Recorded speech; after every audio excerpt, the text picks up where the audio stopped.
Some people say that cash is king. I don't think cash is a good idea at all. And part of the reason, sorry about the air conditioning, by the way, it's again hot and it will be tomorrow and the next day. Good thing I'm not doing daily videos anymore. Anyway, I don't think that cash is king or queen, really. And part of the reason is when I have it, I'm one of those people who, cash burns a hole in my pocket as though it is alive and is calling me and is like, spend me, spend me. It's not, but I feel it. I feel it when I have it, especially when there's like coins and whatnot. Any kind of change, anything. I can hear it jiggling around in the change purse. I can feel the weight of it. And I'm just acutely aware that I have it. It's so weird. It's like having a live animal because I'm just constantly aware of it and worried about it and wondering if it's okay. And like, should I feed it? What should I do? And when it comes to money, the more I spend, the worse off it feels because I can't track it when I spend it. And I know that I'm not that I'm not conscious, but I don't know how to put it. I just don't feel like I'm fully aware. Subconscious, unconscious, I don't know. I just see something I want and I'm like, oh, well, I have $20. I should just pay for it.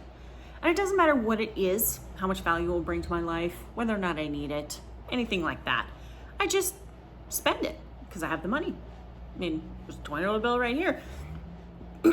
Unfortunately for me, that has resulted in me not being able to contribute to things like, coworker got cancer and is sick at home and needs money to help, or someone whose, father passed away, or mother or grandmother, whatever, and kind of like sympathy card. Anyone who quits, moves away, whatever, retires.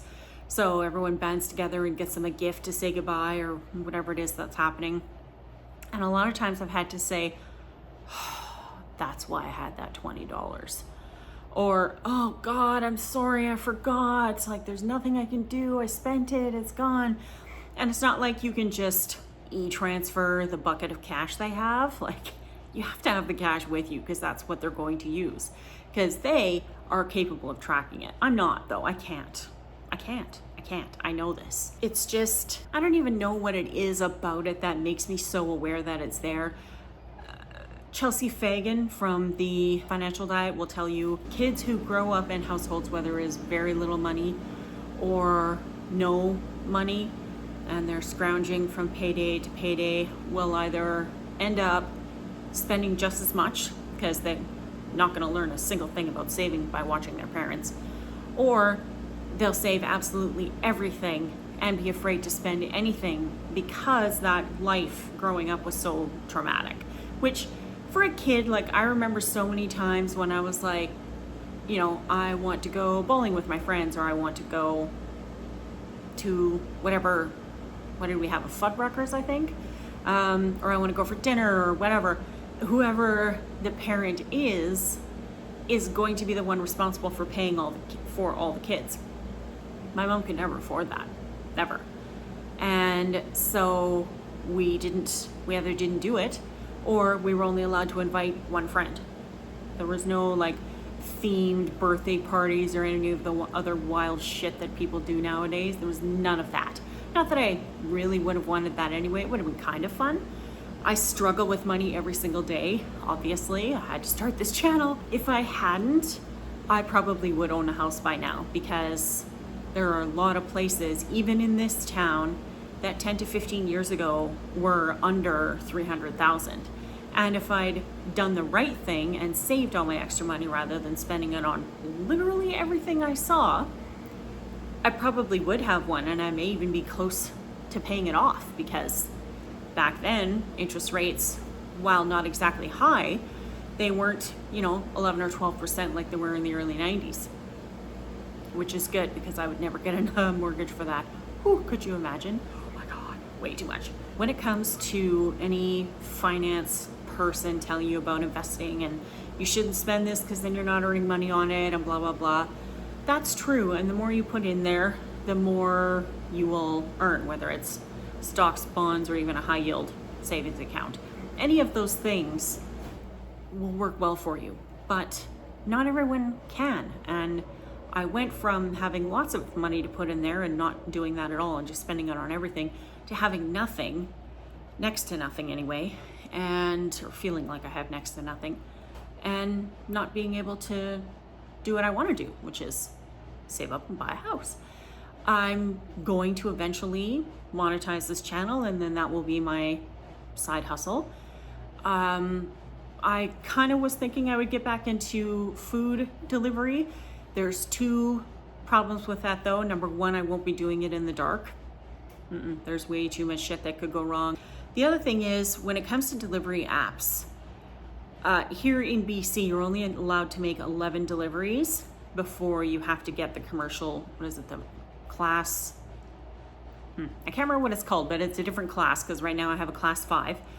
And it's a whole other class that for me would be around another $160 a month just for the insurance. I never made that much, so I wouldn't even be able to pay for the cost of that insurance.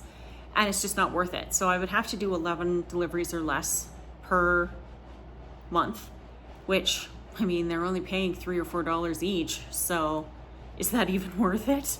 Like, with all the wear and tear on my car and the electricity that I have to pay for, all of that, is it worth it? And the amount of times that I could get into an accident, and with EVs and the way that they are now, basically every EV that's been in an accident, even if it's a fender bender, if that battery gets damaged at all, ICBC, or the Insurance Corporation of British Columbia, is completely writing off the vehicle. So if I got into a tiny little accident, they wouldn't pay to fix my car. Now I have no car and no way to get to work, because guess what? The buses are hardly running in this town, let alone able to get me from where I am here to work on time.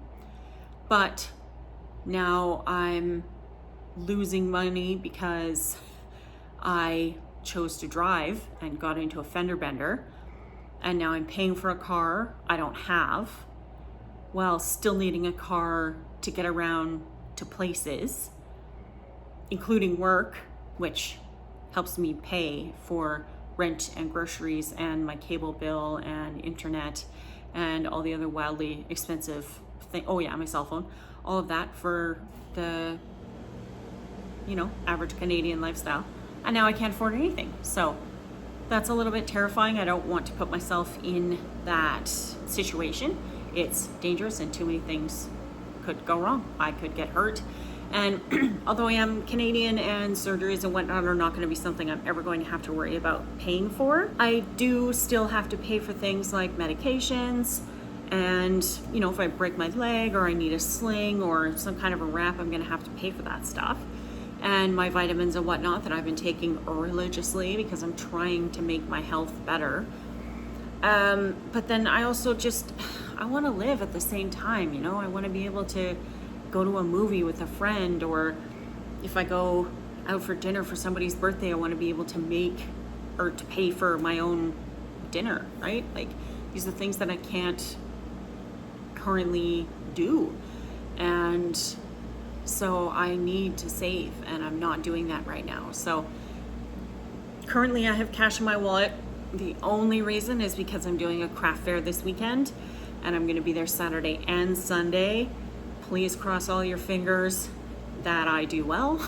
My sister's coming up on Friday to stay with me Friday night, and then her and I are going to drive to the fair Saturday morning, and then she's going to do whatever it is that she wants to do, and she'll come back and give me bathroom and food breaks.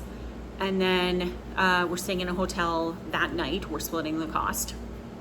And then she's going home the next day, probably sometime in the morning. And then I am going to finish up the show, the craft fair that day, and then take whatever my earnings are and go home, and then go back to work the next day. So I'm not leaving myself a lot of time to calmly chill out this weekend.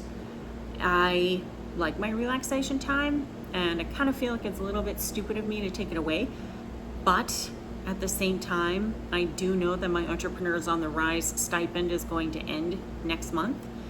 And so I need to find a way to make more money. So if that means that I, get my business Van Al Whimsy website out there, if I get more people knowing that I'm there, they, like what I'm doing, like what I'm creating, like my art, like my cards, my stickers, my whatever, then great. That'll help me limp along until I can get my jewelry company going.